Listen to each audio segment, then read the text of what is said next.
And government will do everything. Then they should start prosecuting the people. Yes, government is prosecuting. Because if I tell you your building needs to be demolished and you prosecutes. don't allow me to demolish it, and it ends up killing one person, I will definitely prosecute you and call you a murderer. Yes, it That's has happened. Voluntary And records have manslaughter. shown Because you that- knew. Records have shown that some developers have been prosecuted. Developers and house owners. What about the house I can remember. owners? I think 2 developers years are the house ago. owners. 2 years ago, Yes. the incident that happened 2 years ago. The developer is the owner That's of the house. Itafaji. Itafaji, thank you. Yes. That house was already marked for demolition. Yes. A long time ago. Yes. But you know, Imagine you that kind of mentioned situation. something which Kemi raised the other time about the 10-story, 8-story building matter. You said some of these buildings have been in existence before. But doesn't this render that protection, as it were, null and void when the building that was in place at the beginning was a 1-story building? Yeah. But today, the children sell, and then the owner, mounts another 3 extra stories on top of it. That's what we have on the island. Yes. All the ones that are now 5-story buildings, The originally were foundation just is not really 1-story meant for it. building. See, government has agencies that are in charge of this, Okay. and they have been doing their part to a very good extent, as far as I know. The agencies in charge, there are about 2 or 3 agencies that are involved in this. We have the Lagos State Physical Planning Permit Authority that gives development permits to developers and buildings to be developed. And of course, they have the Lagos State Building Control Agency, LAPCA, that is in charge of monitoring the development right from construction. Yes. So, but because of the nature or character of our people, Okay. they want to cut corners. Right. They want to cut corners, and that's why one of the effects of that is building collapse. When builders or developers build, Without following the very necessary quickly without process. following the necessary Due process, the due process. And so when government agencies discover this, they take action, they mark the buildings, expecting the developers to come and respond. Because of our people's character, some do and some don't. And government take actions when it gets to that a building is developed without the necessary building permit. So the agencies that are involved take action and stop work. And so that's why you see some buildings that are marked for stop work, or for demolition. So like I said, one of the factors that led to that one that you say, that you see some buildings and for years or for months the actions were not taken. Some are due to litigations. Yeah. That the developer will just go to court, and there's nothing. As a government agency, they can't violate The court order. a court order, and they can't take laws into their hand and say Okay. because we are government agencies, so We need to just we obey need the to rules. just demolish. They cannot just do that. And so, as regards that one, the agencies are monitoring them, and records are there Okay. to catch these people that are, they may have approval development permits for a bungalow. Maybe their father or their parents have built the house 20, 30 years ago, and they now want to increase it.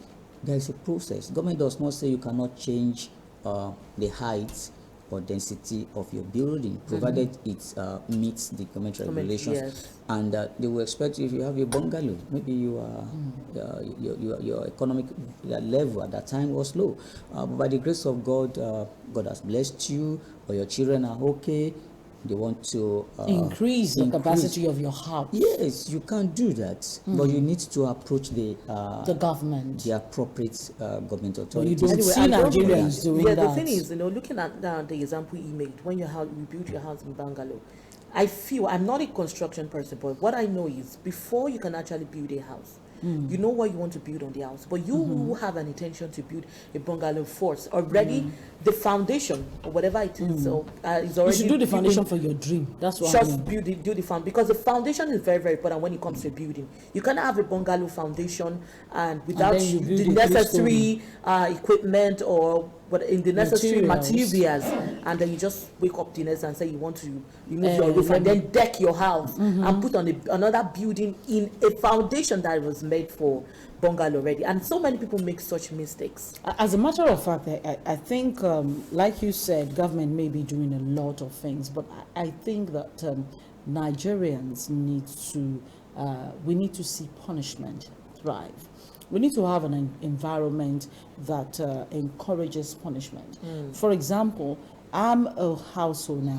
I told a developer, can you build another, I want to add 2 more stories to my house. It is the place of the developer to tell me, the company developing for me, now maybe it's a company, an establishment, to tell me, sorry, your house cannot do it. That is And what if I has- insist, if I insist and I end up doing it with another person, that developer should be able to go to the government and report. But we have not been having that here. That's it. We failed to do the You right see- thing and make report. Yes, that's why I said that we have not been doing it right. The public, the professionals, and the government. We have not been doing it right. If we have been doing it right, there may not be a total stop to this. Okay. But at least it can be controlled. Okay. Yes. It can be controlled to a reasonable A very extent. large Yes. extent. As you have said, if somebody wants to increase the number of floors of his building, it's just a matter of inviting the the professionals that are Yes. supposed to be involved, particularly the engineers, and they will give you necessary professional briefing and the orientation and education as how to go about it. We have seen buildings, bungalow, that are turned to 4 floors, 5 floors. Yes. And they have been standing till today, over 10, 15, 20 years. Yeah, you're What's right. the standard lifespan of a building? It depends on Maybe the, like a 5-story building, or even if it's a 1-story it building. depends on the quality. You can see some buildings over 40, 50 years. Yeah, they still stand. They are still standing. I know some. And you see a building, over even 200 at under years. construction, Possible. even at under construction, it may collapse. Just 4 months, 3 months old building, and it will collapse. And you see building 30, 40, 50 years, still standing. Okay, now let me ask about we actually spoke about affordability, but I'm bringing it back again because one of the issue people talk about is the fact that most of the houses being built by the government. Because recently I actually heard of a building that is under construction here in Lagos for the people and for the citizens. And people will say that this building mountain is mostly for the people that are influential, rich, but not for the poor. What can you say as regards that? Really? The affordability. Is that true? Is it that's very high? Yeah, you see, the issue of affordability is objective. Okay. Even if government says an apartment in one of its blocks of flats is 1 million, of course you and I know that 1 million naira cannot build A house. an apartment. Let's even call it an apartment. Okay. You know, still we have people that will not be able to afford it. Very true. Understand? So the government gives out or builds this housing estate for rich. The definition of rich and poor, I think, is individual. I may say I have 10 million and I will say I'm poor. Okay. Somebody may have 5 million and say it's rich. Our needs, A very different. our priority, Our different. dreams and Yes. even our So expenses. that's why the issue of affordability, no matter how much government puts in effort into housing, some people will still not be able to afford it. So government will also have to sell to those that can afford it. And government has made it even possible for interested members of the public to pay by installment. Okay. And so you can spread it. Government can Okay. spread it for Okay. you, Okay. and you pay over time for it. It is just about your desire. A lot of people still say that they prefer to build their own house than to buy to buy a house than to buy a house. or buy an apartment. Yes, and so government is trying to, because it is the in thing all over the world, for people to buy apartments. You can see a building that will have 20 flats. And Owned by different people. owned by different Every people. apartment One is building owned. by different people. But traditionally, everybody wants to have. Land. Yes. They want to own land. They Yes. want their house to touch the And cage ground ourselves. and cage ourselves. Yes. And you don't know what is happening in the next building. So But that's is that really a good culture? well, it depends on how you see it. What is good to you may not be good to somebody else. But Yeah. for And the some urban people- centers, and that's what I some mean. people, no, I mean, it's good. It's a very good thing. But people always want to say, it's my home, it's my home. You know, we have this idea of it's my personal thing. And so want to live maybe like a secret life. You don't want people to see what you are bringing in. Because by the time you drive into your compound that is fenced, totally fenced, and people may not see what is happening in your compound. When you buy something and you take it in, nobody will see when you are offloading to your house. But if it's an housing estate where there are blocks of flats and you're all packed in one central area, everybody sees what you are taking in, everybody sees what you are taking out. So because of the character of our people, we want to hide, we want people to see what we are doing.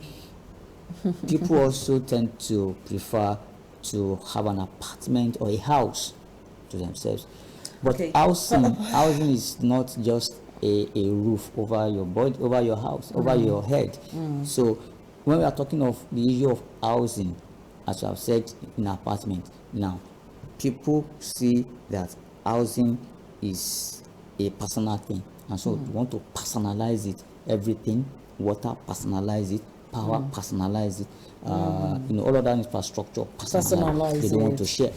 Okay, now I want to also bring out a point, because looking at Nigeria as a country and looking at other countries, I see when I was looking at housing in Nigeria, and I realized that compared to other countries, building a house in Nigeria is quite expensive compared to countries like South Africa. Quoting Ngozi Konjo, she actually made mention of building in Nigeria is more expensive than even South Africa and India. Can you ascertain that?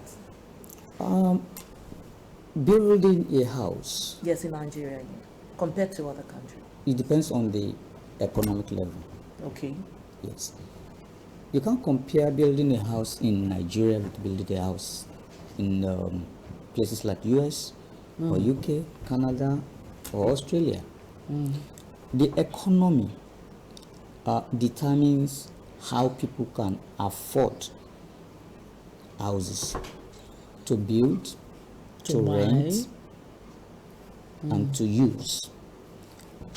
The economy of a nation will determine the living standard of the people. Sure. So when people cannot afford to eat, three things are basic: food, Shelter. Clothing clothing, and shelter. and shelter. So when people cannot afford to eat, it will affect clothing. Yeah. Needless to say, housing. So the economy of a nation, that's why government has a lot of things to do when it comes to housing. Nelson. Some of those things, can you highlight some of the things government can do? Title, even starting from getting land, because that's how it starts from. Yeah, you get a land. You get a land. How easy it is to get a land, whether from the families, either from government. How easy Is is it? the process, the finance, the documentation, how easy they are. Two, you discover even if you buy from family, the issue of money is also there. Cropping. Each time you dig a land, All these comes from things, money. all these things, funds are involved. So if you factor them into building a house, there's no way you will not say that Spend. building in Nigeria It's is expensive. expensive Looking at these than in other factors. places. A lot of factors. A lot of factors. I really do So get you. you can say, well, you want to build. You have projected that cement is 1,000 naira, and you would spend like 100,000 on cement, and suddenly the economy, Melt. you know. So, and you know that when the economy melts like that, it always affects this part of the world, which Nigeria is part of. So you see all these things as coming to a conclusion to say that building in Nigeria is more expensive, because it's not only the money for the building materials, for the laborers or professionals that will work on it. There are some other allied payments that you also need to put into consideration to actually say that this building costs this amount, and it starts from the land that we are talking about, settling a monile, doing the title document, getting the necessary building permits, Licensing. everything that is Comes put with together. it. With it. Just before we let you go, on this issue of housing, I would like to talk about the shanties that are built. I know that is not a strange issue to have those cabins, those wooden cabins all over the world, especially in coastal areas. People usually have houses like that, built with wood and the rest of it. Are there regulations binding such things to, or do you think there's anything government can do to make sure that this houses meets at least some minimum standard, where basic amenities can be made available? Yes, that's why there are regulations. Yeah. Government does not say you cannot build your house with any material that you can afford. You choose or you desire. Yes, if you want to build, if you are a millionaire, you want to build your house with Glasses. mud blocks. There are mud blocks. Yes. If you decide to use, fine. As long as one meets the standards. stamp, Master no plan. planning regulations, Okay. because there are planning regulations. What should be the height? What should be the minimum setback? Okay. What minimum airspace? Okay. Because you need to provide some spaces within your house. Okay. For circulation, Yes. Okay. and for movement, for recreation, for even parking. So if you want to build your house with materials that you wish to build it, government does not say you cannot, but you must follow the regulations. You must follow the regulations, and the regulations are there to guide. So In as cases long as where you don't follow the give you regulations. yes. Because you see them on Third Mainland Bridge with the Uhuru axis and the rest of it. Yes. You see so many of them, and I do not sincerely think that they are visited by any government official or that they followed any regulation in putting No, those. they don't follow regulations there. It's an obvious thing. You can see that they are not following regulations there, and the nature of the environment where they live also determines. Yes, you can see that it's a riverine area, waterside. So the kind of building that they will build there, they are temporary structures, and that's why they are living there. And that's why I said that the issue of affordability, those people, that is the only area where they can afford to live and have something or somewhere to put their heads at night. So but government is not resting on its words, and is making effort, and that's why you have urban renewal.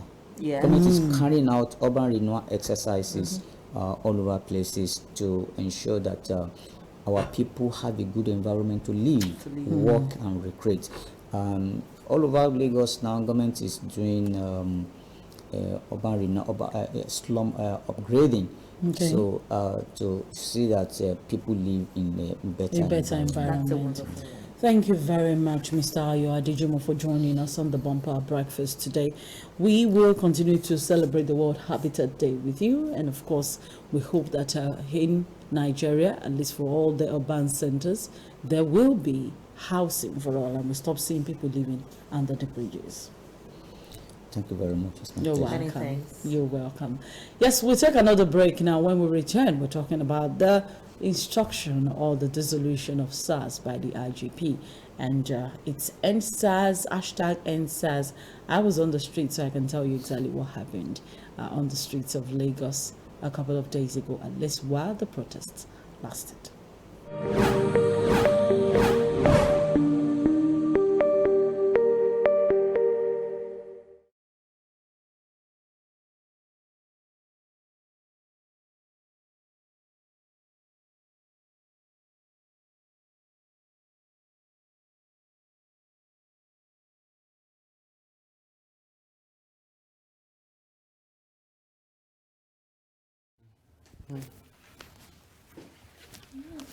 Mr. Femi, your script. You know, the craziest thing I've ever done in my life was slapping my father. Really? Yes, I slapped my dad, Wow. the famous actor Adiba Salami, known as Ogabelu. I slapped him. Yeah. For inside film. No look me like that. Oh. But as for me, it doesn't compare to the best that I've done by making sure all my children are protected against polio. Polio no dey send now. Polio no go talk say this one na Femi Adebayo pikin make I leave am for where. So if I can protect my children against polio, you go. Don't allow polio slap your child so that that child will not come back to slap you in future. Make sure your child gets all vaccines against polio. Daddy, no vex for that slap. Oh. Now director talk say make I do am. But if acting talk say make I do am again, I go do am. Oh. Protect your child with routine immunization and supplementary immunization campaign.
Coming out because of these people. My client, they come any minute, they don't call me hello, they don't stop us for road. So when we want to do that shit reach, and if they produce their case, you know, so what we want to do that one reach. So the point is this: if we're going to do this and kill for once, let's just see what we can do and fix it. You get? police, inform the police, enlighten them, make sure that we can't like, we need to change that ideology of like we as young people being scared when we see people in uniform. Like we just need to change that, and the government needs to do something about it, and that's why we're here, basically. Even in overseas, how can children will be going? They will just arrest them. Bring your phone, and they say they see something, they see this, they saw this, and because of that, they are in the cell. Almost more than millions are there now. That some of them are postgraduates, some of them are already graduates. That will suffer. It is well. We don't want robberies, we don't want fraud. But we need to know that there are proper rules of engagement with the populace. They should scrap the SARS and put up something that will work for the youth. It is not working, and if it's not working, it is not working. Normally, police is supposed to be our friend, like they said. Police is supposed to protect us. Police is supposed to defend us. But what are the police doing right now? Police are actually killing us. Police are dealing with us. So now we are... And put up something that will work for the youth. It is not working, and if it's not working, it is not working. Normally, police is supposed to be our friend, like they said. Police is supposed to protect us. Police is supposed to defend us. But what are the police doing right now? Police are actually killing us. Police are dealing with us. So now we are here protesting against this brutality. We are saying that we need the end of policing brutality, not SARS alone.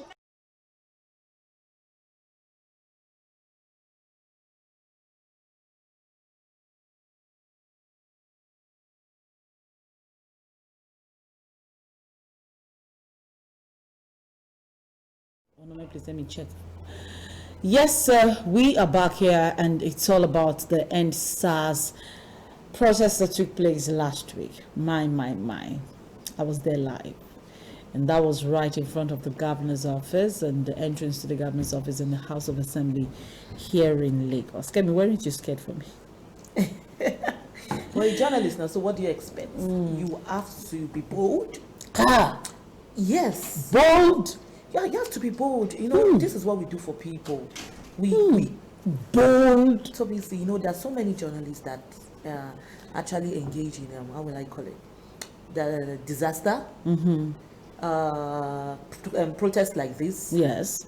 What's it called? Crimes. Yes. So what would you say? It is what we have already. That's what you signed for. So you have to be bold. But then it's a good thing you're able to.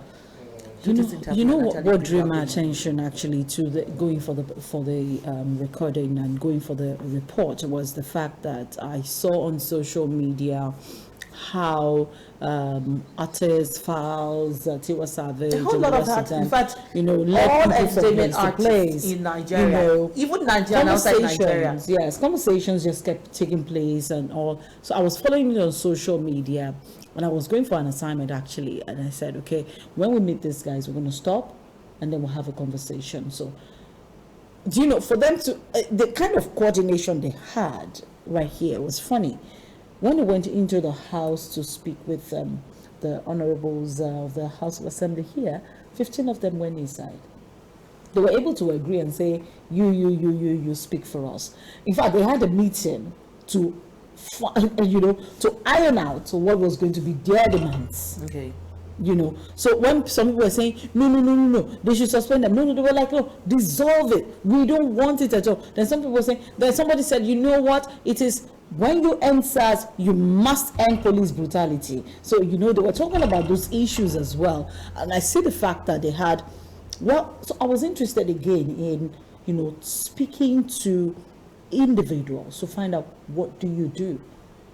You know, the natural assumption was that jobless people will be on the streets. You know, when I just look at the protests, when I just look at the protests and I see the number of youths that they were on the street, I was interested in what they do. Many of them are working. And I just wonder, yes, most of them, and some, not all, not most, I'm not saying most of them, they are jobless. They're not. I'm telling you, I had interactions with them. They're not. Do you know why I said so? Okay, fine. Let us even judge by the percentage of unemployment rate we have in Nigeria. Now let us do you not see what they did? Rather than hawking on the streets, the boys that were hawking joined them. The guys that had offices, you know what I saw was most of them. Everyone who had technology, yes, everyone who had an ICT-based business was at the forefront. Yes. Because these are guys who work with the laptops and the phones and needed to have tech phones and tech devices. And they were the ones, you know, my brother was iPhone on social media and tagged iPhone, Apple, and said, using your phone in Nigeria has become a means of saying they are criminals and this and that, because if anybody using iPhone... Somebody shared with me, my brother's friend shared, and his wife, they got married over the weekend about 2 months ago, and said while they were returning back home, SARS operatives stopped them. This was in Ibadan. Stopped them. They said they started chasing them, and the wife told the husband to speed up. She's a lawyer. She told him to speed up, that when he gets to Bodija market, he should park. So when he got to Bodija, he made sure he got to the market. He parked there, you know, and the wife now dropped. The husband sat in the car. And she was like, okay, so what is it? You know, they came down with their guns and they were like, where's your phone? Where's your phone? And she just went straight to her car, brought out her ID card. I'm a lawyer. I won't give you my phone. If you want to kill me, kill my husband. I just got married yesterday. Kill me, kill my husband. What is your problem? What is it? She said the next thing, the women had surrounded them in the market. You know, because they saw that the guy had a really nice car. So we have, we have to be poor in Nigeria. You get exactly the problem. We should not make use of iPhones any longer. Exactly the problem. So you don't get it. So when I interacted with most of the people that were there, what I found out was majority of the people at the forefront were people who operate in the ICT sector, people who are software engineers. A lot of them. You get it? Hardware engineers, software engineers, graphic designers, digital marketing experts. Not to talk of COVID-19 when everyone has to just start operating. They expect you to be an illiterate. They don't expect you to be mobile phone centric. They don't expect you to be tech savvy. Somebody like you, they will just stop you with your laptop. After all, you carry your laptop about. I'm telling you. Which had been stolen anyway. Now. Which had been stolen anyway. Junior. But you know the funny part is, my brother I read most of his posts last week. He plays in that same sector. He's an ICT person. So he just kept saying, I said, did you join the protest? He said, no, sis, but I was campaigning on social media because I was really busy at work. And I said, okay, what exactly do you mean? He said, every time he goes out of his house, simply because he doesn't wear suits, he wears jeans and t-shirts, and he's going to work. They stop him every time. You know, Tomisi, they stop his Uber every time. That's just it. I most times, you know, I take Uber most times, especially when COVID-19 came up, and in one instant or the other, they just look at my driver because they see me, maybe because they see me as a lady and the way I just comport myself in the car. They see my Uber driver, they're watching you. I'm sure that this person is not what we think there. I think that Tomisi is a different when I approach you and I say, Tomisi, you're mad. And I approach you and I say, Tomisi, you're mad. You know, there's a way I talk to you. And I would accept the fact that the approach towards they chase you like individuals, the approach, nothing more. The approach they have towards individual is what resulted to what we are having right now. You cannot, fine, you wouldn't know. It's not written on the forehead, if you agree with me. Because individual, I can be into Yahoo or something, fine, it's not written on my head, I'm just moving out. But then, the way you approach me, the way you try to look at me and observe me, even though you want to ask for my phone, the way you ask for my phone, request for my phone or something, it should be a way that even me, myself, I'll be like, oh, let me just apply to the way this person is looking to me. Let me just reason with this person. You understand? Or like, why don't you just come to me, get out from the car, do this, do that. You know, they approach you like a thief. That's what I'm saying. So the approach is just they approach you like a thief. They have a mindset. You use a good phone. You carry a backpack. I was laughing when I saw the iPhone. I'm telling you, Nigeria has a tag iPhone. That's why you see so many. And iPhones are one of the cheapest you can get in the market. I mean, as of today, you can go to the computer village and buy a London used or whatever used iPhone, and you buy it for really cheaper than a Techno phone. My last Techno phone is more expensive than my iPhone 6s. My last Techno phone was more expensive. That's the way it is, because you always have all the refurbished iPhones in the market. A lot of people are using iPhones that the actual value is less, way less than the kind of phone that they get and the market. Once the people over there use it, the way we buy used cars is the way people buy used phones. So the fact that you see them buying and using all of those big phones doesn't necessarily mean that they are Yahoo boys. You've made it so difficult. You mean it's so difficult. And this is a country that is trying to pursue digitization. Even in the media, we're trying to digitize everything. As a country that's supposed to be thriving with ICT networks. I mean, the Minister of Communications and Digital Economy, Issa Pantami, has been doing a lot of work to make sure that we at least get somewhere with digitization and digital economy and communications generally with our satellites and stuff. And then you have the police who don't understand the value of ICT. Yeah, you're right, because most of them just come in with school start and really not all of them are. So I think education is one of the biggest problems we have. Ignorance. I think greed, ignorance, education, one of the biggest problems I have. You can say that again, Tommy. Right now, the IGP has come to say that it's dissolved. It's dissolved already. But the question is, SARS is dissolved. What about the police brutality?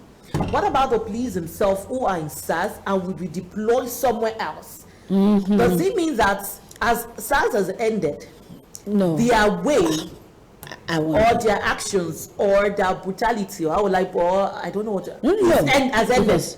You know, these are some of the questions that I believe we should ask. And you can contribute on the show this morning. All you need to do is send a text message or call us on 08096993396, pardon me, 2299. The number again, 08093962299. That's the number to call or send your text message to join the conversation this morning. This reforms, how do you propose it takes place? We will listen to the IGP, Mohammed Adamu. Yesterday, he spoke about this and, had to respond to the call from Nigerians. But let's quickly listen to him and then we're back here in the studio. And legitimately held concerns of well-meaning citizens on the existence and operations of Special Anti-Robbery Squad. As a responsive and citizen-oriented police force, it is hereby directed as follows. 1.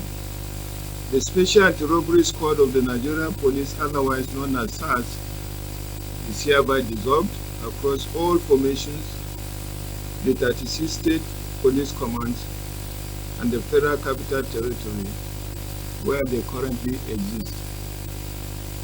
2. All officers and men currently serving in the unit are to be deployed with immediate effect. 3. New policing arrangements to address the offenses of armed robbery and other violent crimes that fall within the mandate of the dissolved Special Anti-Robbery Squad shall be presented in due course. 4. A Citizens and Strategic Holders Forum will be formed to regularly interface with the leadership of the police at all levels and advise on police activities. 5. To deal with the reports of crimes committed against citizens, an investigation team will be constituted, which will include civil society organizations for transparency, and the culprit will be punished.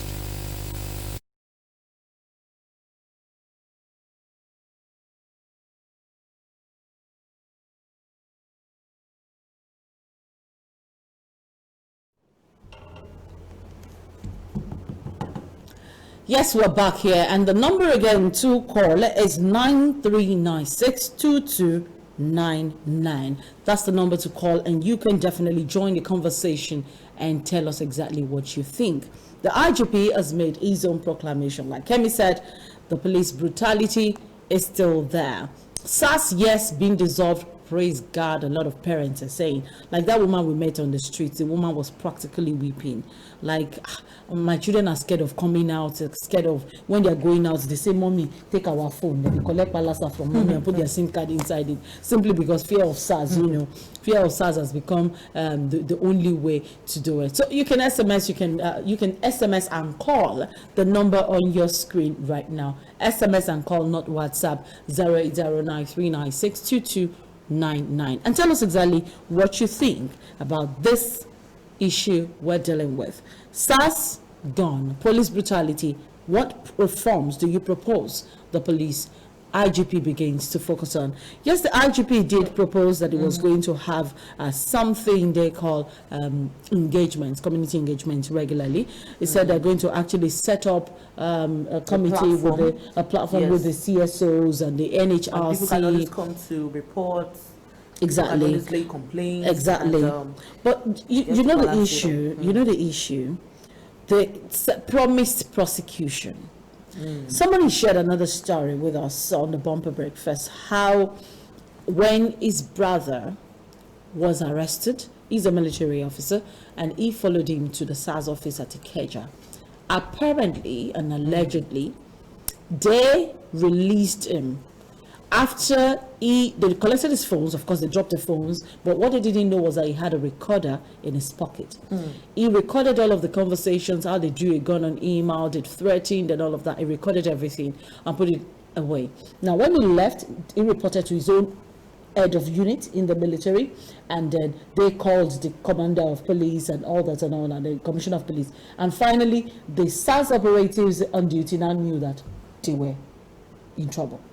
So what they did was, when he came there the next day, he found all of the operatives that were on duty that day that harassed him from their head to the baby in the unit, found all of them matched, trousers down, belts removed and all that, matched into the cell right in front of him.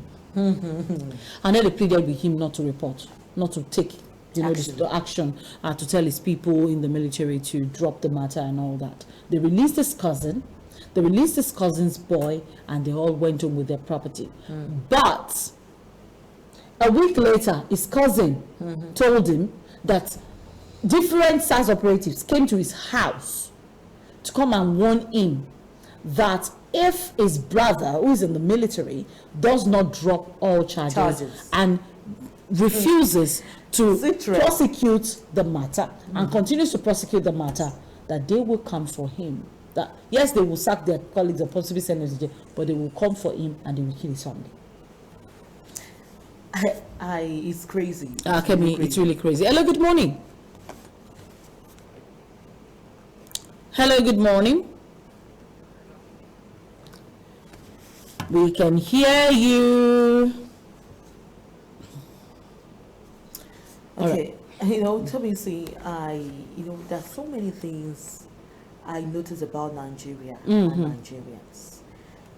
What I notice about Nigerians, Nigeria at large, the government and everyone, is that we take quick action as regards what is happening at the moment. Without taking a critical look at it. Hello? Please turn down the volume of your TV set. Can you hear us? Hello, can you hear us? All right, this can go ahead. Okay, all right. We take action without taking a critical look at it. We bring up laws, policies without taking a critical look at it. We just take the action because of what is actually happening at the moment, forgetting the fact that things have to go through due process. I know that this protest went on fine.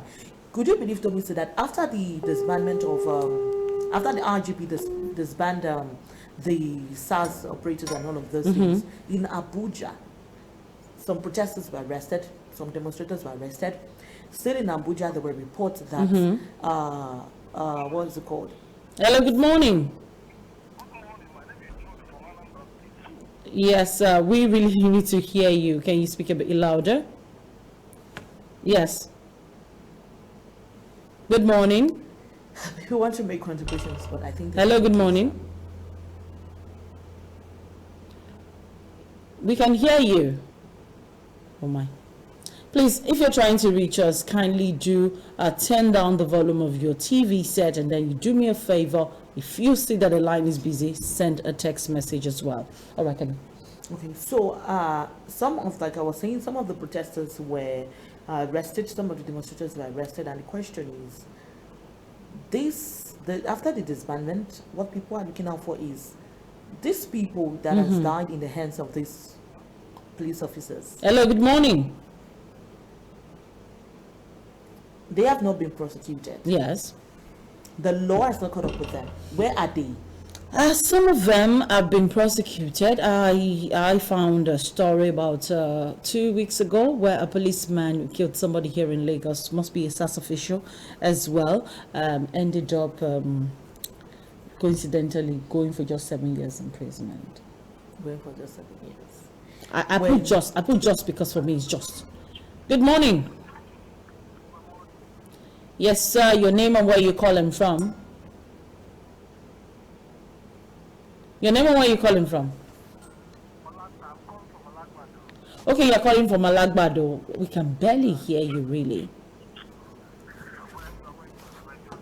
Okay, so talk to me. You know, the issue of this is getting too much. I don't know why Nigerian government are looking at the youth and the many people are suffering on. The Nigerian government is the five something that are alive. Okay. And they know, within them, they know that they are sitting on bad. Okay. There's no job. People are jobless. Okay, these are now, they are the population of fear that the youth are below now. They are doing their own in order to survive. Okay. I want to ask the Nigerian government, what do they provide for citizens? Those guys, we have lot of guys with the most population of gadgets. I have more gadgets in my family. I am speaking with you now. Not that I got so much money. So I see that Nigeria government don't know, they don't. Okay. All right, good morning. Kindly resist the temptation to flash the number. Just call the number. You can send a text message to the first one and do a quick call to the second one, just as we begin to get close to rounding off the program. Yes, sir. Kemi, you were saying. Yeah, so we're talking. You were actually explaining that some were prosecuted, and you made mention of one which you read. Yeah, the 7 years imprisonment beats my imagination. I particularly do not understand exactly why it was just 7 years imprisonment, but beats my imagination, I must say. Hello, good morning. Good morning. Hello. Yes, good morning. Your name and where you calling from? Mora is my name. I'm calling from Onitsha in Anambra State. All right, thank you very much. Talk to me. Yes, the issue you people are discussing is very pertinent to all Nigerians. Mm-hmm. And like you rightly said, the dissolving of SARS and integrating them back into the general police force. What will be the modus operandi of them, of their operation, that brutality and maybe taking bribe. Once a lion, always a lion. Once a tiger, always a tiger. Framing people up. So we need to stop by just dissolving them. Or are there any other measure that the IGP is going to take? They need to be reformed. Thank you very much. Hello, good morning. Hello. Good morning, sir. Good morning, madam. Name and where you calling from quickly? I'm calling from Bagada. All right, tell your name, sir. Ahijako. All right, so talk to me, Mr. Ichako. Yeah. First of all, I thank the IG very well for his mandate. Okay. Now, if he is recruiting another people, yes, he's supposed to use these people to show example, so that the other people will know how to behave when they come. When they get there, so prosecution first. No, he know how to do it. He know how to do it, because when you go to this house you are seeing, yes, go to Ikeja. No, the car that IG is not having, all of them are having it. Exactly. All of them are riding on jeep, 3 jeep, 4 jeep. So shouldn't we be asking questions like, where did the money come from? Or are they on a special salary scale that is different from the regular police? Hello, good morning. Good morning. Yes, good morning. My name is Daniel. I'm calling you from Ikeja. All right, so talk to me. Yes, sir. Well, I just want to contribute a little bit about SARS. No problem, sir. Yes, sir. We cannot say it's SARS, but they should reform SARS generally. All right. Hello, good morning. Morning. God bless you. Well, you too, sir. Your name and where you calling from? I'm calling from Rivers State. All right. Okay. So talk to me. So we want to celebrate the federal government for the decision they have taken. Okay. But they have to dissolve SARS. SARS deserve to be dissolved. So the protest was in order, and then the response of the federal government is a wise decision. All right, thank you very much. Kemi, people love what the federal government did. But let me take this message as we round off, and that's the last note. On this EndSARS issue, we youths are most disappointed in our parents and their generation at large. They don't believe us, don't support us, and we are out on our own. They run this country for us, yet they blame us for everything. Now the youths are dying, and they can't even fight for their kids. Shame. A young person sent that in without a name. Their mothers. Mothers were out. Mothers were out. Mothers were out. I interviewed one. Yes, and they said they're killing our children. Mothers were crying. Oh, no.